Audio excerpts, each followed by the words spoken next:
Главной отличительной особенностью федерального проекта формирования современной городской среды является тот аспект, что горожане лично принимают решения о благоустройстве своих дворов и прилегающих территорий. Список объектов, попадающих под действие программы, формируется в заявительном порядке. Для того, чтобы обеспечить себе и соседям комфортные условия проживания, необходимо соблюсти определенные бюрократические формальности. С целью разъяснить тонкости данного процесса местные кураторы проекта в минувшую среду провели встречу с инициативными горожанами. Для того, чтобы обсудить вопросы дальнейшего комплектования программы 18-22 года. Здесь мы должны были именно пояснить те изменения, которые есть в новых методических указаниях, и хотя бы немного поговорить по той программе, которая в этом году уже она идет у нас и осуществляется. Старшие по домам должны вовремя оформить все протокола собрания, решиться, просмотреть все те объемы, которые они хотят там у себя увидеть. В этом мы должны в схеме территориального планирования на данном вашем квартале, мы его все должны отметить и включить. Сразу определять, какие виды работ. Проект формирования современной городской среды стартовал по инициативе Всероссийской политической партии «Единая Россия» с начала 2017 года.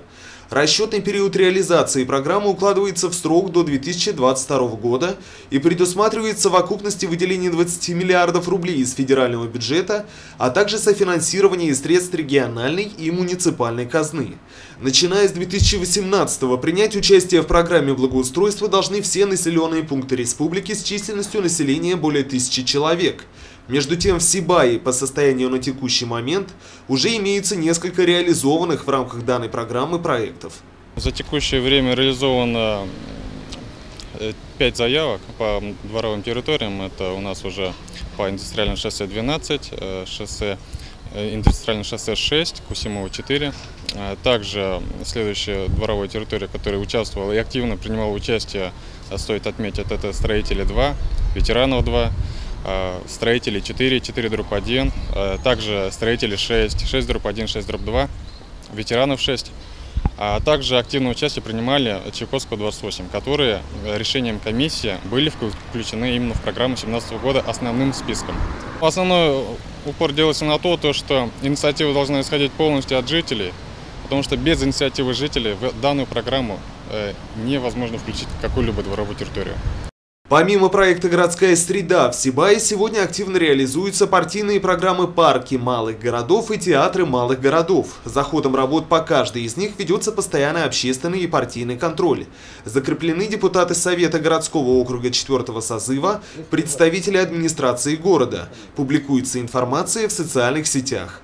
На каждом объекте ведется видеотрансляция, доступная для просмотра сибайцам в режиме реального времени в сети интернет. Работы в направлении комплексного развития городской территории, как упоминалось ранее, продлятся до 2022 года.